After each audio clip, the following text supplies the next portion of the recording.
Hello friends, welcome back to my YouTube channel. ഞാൻ ഇന്ന് നിങ്ങളുടെ മുന്നിൽ പരിചയപ്പെടുത്തുന്നത് Asusന്റെ ROG Strix G എന്ന ലാപ്ടോപ്പിന്റെ അൺബോക്സിംഗിനെ കുറിച്ചാണ്.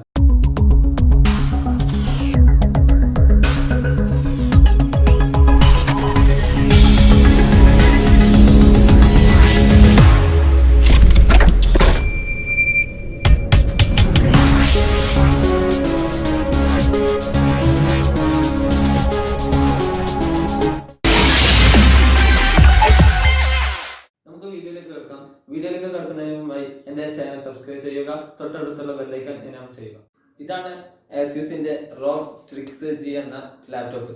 നമുക്ക് ഈ ലാപ്ടോപ്പിന്റെ അൺബോക്സിംഗിലേക്ക് കടക്കാം. നമുക്കിനി ഈ ബോക്സ് ഒന്ന് അൺബോക്സ് ചെയ്ത് നോക്കാം.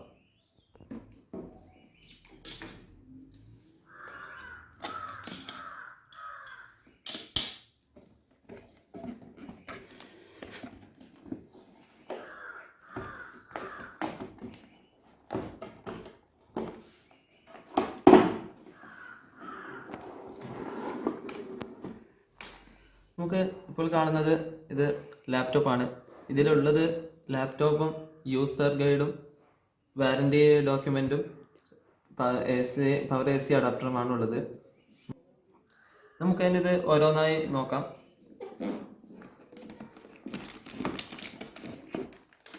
ലാപ്ടോപ്പ് നമുക്ക് മാറ്റി വെക്കാം, ബാക്കിയുള്ള കാര്യങ്ങൾ എന്താണെന്ന് നോക്കാം. ഇത് 3 ബോക്സ് ആയിട്ടാണ് ഇത് കൊടുത്തിരിക്കുന്നത്. ഫസ്റ്റത്തെ ബോക്സ് ഇത് പവർ അഡാപ്റ്ററാണ്. ഇത് 150 വാട്ട്സ് ആണ് ഇതിൽ പവറായിട്ട് കൊടുക്കുന്നത്, പവർ സപ്ലൈ ചെയ്യുന്നത്.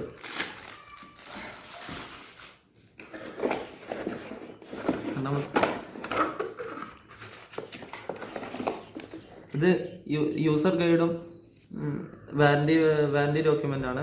ഇത് നമുക്കൊന്ന് മാറ്റി വെക്കാം. ഇനി നമുക്ക് ലാപ്ടോപ്പ് ഒന്ന് ഓപ്പൺ ആക്കാം. ഇത് മാറ്റി വെക്കാം.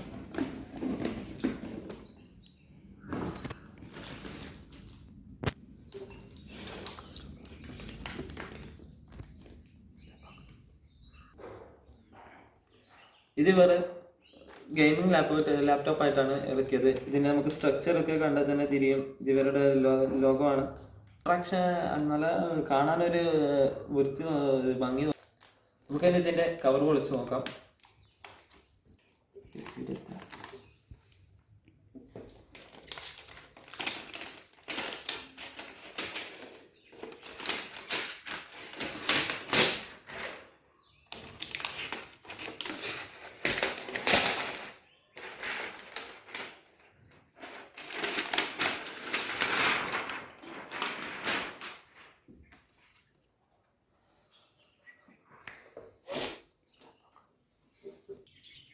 ഇതിൻ്റെ വെയിറ്റ് 2.4 കിലോഗ്രാം ആണ്.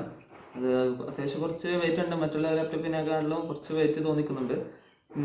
ഇതിൻ്റെ സൈഡ് പാർട്സ് ഒക്കെ നോക്കാം. ഇത് 3 പോർട്ട് USB പ്ലോട്ടാണ്. ഇത് ഓഡിയോ ജാക്ക്. ഇതിൻ്റെ പുറകുവശത്തേക്ക് വന്നാൽ ഇത് ചാർജ് കണക്ട് ചെയ്യുന്ന സ്ഥലമാണ്. നമുക്ക് ഇതിനെനിക്ക് മറ്റൊരു പോരായ്മയായിട്ട് തോന്നിയത്, ഇതിന് CD ഡ്രൈവിൻ്റെ ഓപ്ഷൻ ഇല്ല. അതാണ് ഒന്നാമത്തെ ഒരു പോരായ്മയായിട്ട് എനിക്ക് തോന്നിയത്. മറ്റുള്ള ലാപ്ടോപ്പുമായി കമ്പയർ ചെയ്ത് നോക്കുമ്പോൾ മറ്റുള്ള എല്ലാ ലാപ്ടോപ്പിനും ഇത് ഈ CD ഡ്രൈവ് ഉണ്ട്. പക്ഷേ ഇത് ഗെയിമിങ് ലാപ്ടോപ്പ് ആയത് കൊണ്ടായിരിക്കാം നമുക്ക് ഇത് CD ഡ്രൈവ് വേറെ ആഡ് ചെയ്യാണ്ടിരുന്നത്. നമുക്കിത് ലാപ്ടോപ്പ് ഒന്ന് ഓപ്പൺ ചെയ്ത് നോക്കാം.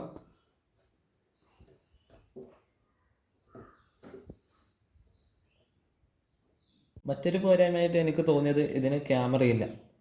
ഇതൊരു ഗെയിമിംഗ് ലാപ്ടോപ്പ് ആയതുകൊണ്ടായിരിക്കാം ഇതിന് ക്യാമറ ഇല്ലാതിരുന്നത്.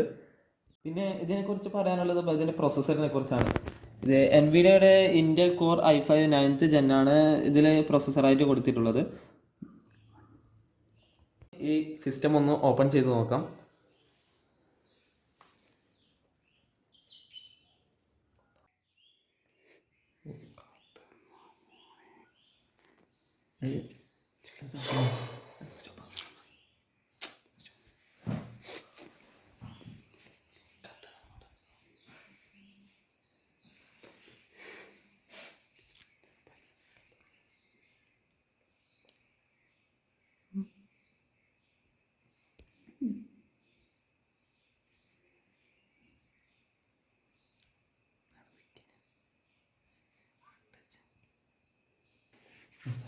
എന്താ പറയുക,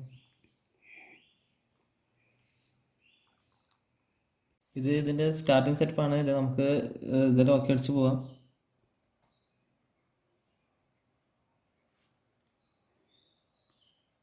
Hi there, I'm Cortana, and I'm here to help. A little sign in here, a touch of Wi-Fi there, and we'll have your PC ready for all you plan to do.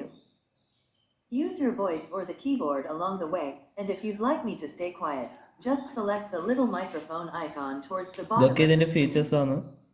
If you need an assistive screen reader, press the Windows, Control, and Enter keys at the same time to turn on narrator. Okay, enough intro. Let's dig in. നമുക്കിനി ഇതിൻ്റെ region set ചെയ്യാം.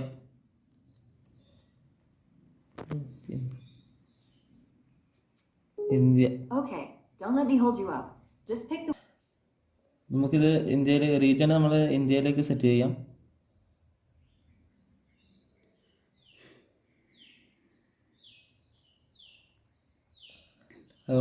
Enter കൊടുക്കുക. Your keyboard is set to US. Want to stick with that? Yes അടിക്കുക. Do you also type with another keyboard layout? Skip ആക്കുക. Now let's get you connected to a network. That way you can get updates, apps, and cat videos as soon as possible. ഇവിടെ I don't have internet എന്ന് അടിക്കുക. Click ചെയ്ത് നോക്കുക. Just so you know, connecting to a network now could save you some time later. If you want to get that out of the way, choose yes. Continue with limit setup നമുക്ക് click ചെയ്ത് നോക്കാം. Next up, the legal stuff. In short, you'll need to select accept and use Windows. You can type what you want to name your account. ഇവിടെ കൊടുക്കേണ്ടത് യൂസറിൻ്റെ നെയിമാണ്. ഞാൻ ഇവിടെ തൽക്കാലം ഒരു പേര് കൊടുക്കുന്നു.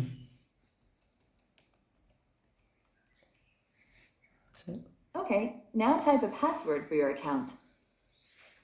പാസ്വേഡ് സെറ്റ് ചെയ്ത് കൊടുക്കണം. And one more time to make sure we've got it right. ഒന്നും കൂടി അടിച്ചു കൊടുക്കണം. Now you can set up 3 security questions to help you reset your password if you forget it. Choose the first question and type your answer. ഇതിപ്പോൾ ചോദിക്കുന്നത് security question ആണ്. ഇതിൽ question select ചെയ്ത് കൊടുക്കാം. ഇതിൽ ഏതാ ക്വസ്റ്റ്യൻ വേണ്ടതെന്ന് വെച്ചാൽ നമുക്ക് സെറ്റ് ചെയ്ത് കൊടുക്കാം. ഞാൻ ഫസ്റ്റത്തെയാണ് ചോയ്സ് ചെയ്തത്. What was you first pet name. ഞാനൊരു പെറ്റ്സിൻ്റെ ഇവിടെ നെയിം ഇവിടെ കൊടുക്കുന്നുണ്ട്. ഞാനിവിടെ ഒന്ന് ഫില്ല് ചെയ്യുന്നുണ്ട്. Now for the second one. Same drill. Second question select ചെയ്യുക. ഏതാണ് ഇഷ്ടം, നിങ്ങൾക്ക് ഇഷ്ടമുള്ളത് നോക്കിയിട്ട് സെലക്ട് ചെയ്യുക.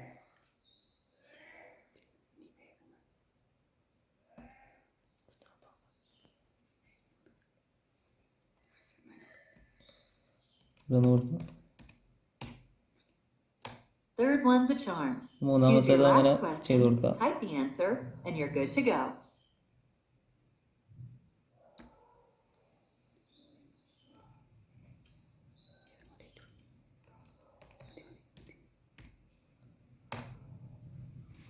Windows can save your spot in apps, files, and websites, so you can keep doing what you were doing even when you switch devices. ഇതൊക്കെ yes അടിച്ചു പോവുക, സ്കിപ്പ് അടിച്ചു Hey, പോവുക. look, that's me, Cortana. These are the settings Microsoft recommends. Almost you, and Windows will be all yours. Looking forward to helping out. ഇതിൻ്റെ step complete ആയിട്ടുണ്ട്.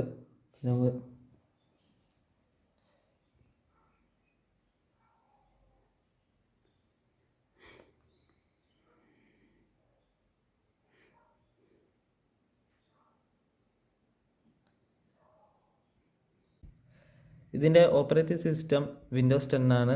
ഇതിൻ്റെ Ram 8 GB Ram ആണ്. ഇതിൻ്റെ ഗ്രാഫിക് കാർഡ് 4 GB ആണ്. അതുകൊണ്ട് നമുക്ക് ഗെയിം കളിക്കുമ്പോൾ നമുക്ക് ഡിസൈൻ വർക്കൊക്കെ ചെയ്യുമ്പോൾ നമുക്ക് ഹാങ് ഇല്ലാതെ നല്ല സ്മൂത്തായിട്ട് ചെയ്യാൻ കഴിയും. ഇതിൻ്റെ ലേഔട്ട് കാണുമ്പോൾ തന്നെ നമുക്ക് തരുന്നതിൻ്റെ കുറച്ച് നല്ല അട്രാക്റ്റീവായിട്ട് നമുക്ക് തോന്നുന്നുണ്ട്. ഇതിൻ്റെ ഹാർഡ് ഡിസ്ക് 1 TB ഹാർഡ് ഡിസ്ക്കാണ് ഇതിൽ ഉള്ളത്. പിന്നെ പറയാനുള്ളത് 2 മെമ്മറി സ്ലോട്ട്സ് ഇതിലുണ്ട്. പിന്നെ ഇതിൻ്റെ 32 GB വരെ ഇത് മെമ്മറി എക്സ്പാൻഡ് ചെയ്യാൻ കഴിയും. നമുക്ക് ഇനി ഇതിൻ്റെ ഡിസ്പ്ലേയിലേക്ക് 15.6 ഇഞ്ചാണ് ഇതിൻ്റെ സ്ക്രീൻ സൈസ്. പിന്നെ 1920 പിക്സൽ വിഡ്ത്തും 1080 പിക്സൽ ഹൈറ്റുമാണ് ഇതിൻ്റെ screen resolution. HD LED back light ആണ് ഇതിൻ്റെ ഡിസ്പ്ലേ എന്ന് പറയുന്നത്. പിന്നെ 2 ബിൽറ്റ്-ഇൻ സ്പീക്കറാണ് ഇതിൽ സെറ്റ് ചെയ്തിരിക്കുന്നത്. നമുക്കിനി കീബോർഡിലേക്ക് കടക്കുമ്പോൾ മറ്റുള്ള ലാപ്ടോപ്പിനെല്ലാം അപേക്ഷിച്ച് ഇതിൻ്റെ കീബോർഡിൽ ലൈറ്റൊക്കെ സെറ്റ് ചെയ്തിട്ടുണ്ട്. RGB കളറാണ് ഇത് സെറ്റ് ചെയ്തിരിക്കുന്നത്. അതുപോലെ തന്നെ കീബോർഡിൽ മാത്രമല്ല ഇതിൻ്റെ കോർണർ ഭാഗത്ത് ഇവരെ ലൈറ്റ് ഫിറ്റ് ചെയ്തിട്ടുണ്ട്. അതുകൊണ്ട് എനിക്ക് ഒരു നല്ലൊരു അട്രാക്റ്റീവായിട്ടാണ് ഇത് തോന്നിയത്. നല്ലൊരു പ്ലസ് പോയിൻ്റ് ആണ് വരുന്നത്.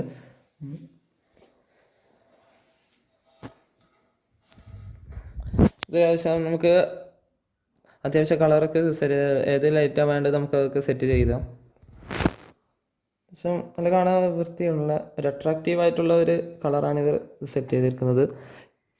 ഇതിൻ്റെ കീബോർഡ് ഇലുമിനേറ്റഡ് ചിക്ലെറ്റ് RGB കീബോർഡാണ് ഇവിടെ സെറ്റ് ചെയ്തിരിക്കുന്നത്. അതുകൊണ്ട് തന്നെ നമുക്ക് കാണുമ്പോൾ തന്നെ കുറച്ച് അട്രാക്റ്റീവ് തോന്നിക്കുന്നുണ്ട്. പിന്നെ പെർഫോമൻസിൽ നോക്കാൻ വേണ്ടി വേറെ എക്സ്ട്രാ ഒരു കീ ഇവിടെ നൽകിയിട്ടുണ്ട്. നമുക്കതൊന്ന് ക്ലിക്ക് ചെയ്ത് നോക്കാം. കാണുന്ന ഒരു സ്ക്രീനിൽ കാണുന്ന ഒരു എംബ്ലം ആണിത്.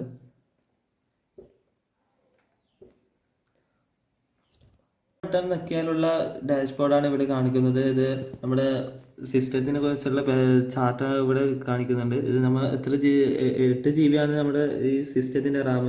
നമ്മൾ യൂസ് ചെയ്തത് 33%. ബാക്കിയുള്ള ഇതെല്ലാം ഇവിടെ കാണിക്കുന്നുണ്ട്. അങ്ങനെ കുറേ ഫീച്ചേഴ്സ് എല്ലാം ഇവിടെ കാണിക്കുന്നുണ്ട്.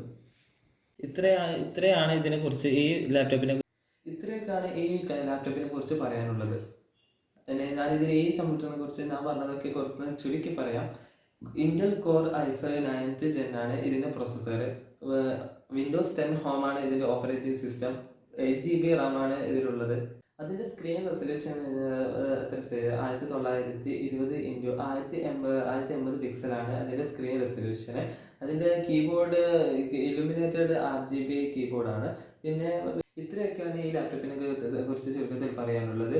നിങ്ങൾക്ക് വീഡിയോ ഇഷ്ടമായെന്ന് തോന്നുന്നു. വീഡിയോ ഇഷ്ടമായെങ്കിൽ നിങ്ങൾ ലൈക്ക് ചെയ്യുക, ഷെയർ ചെയ്യുക.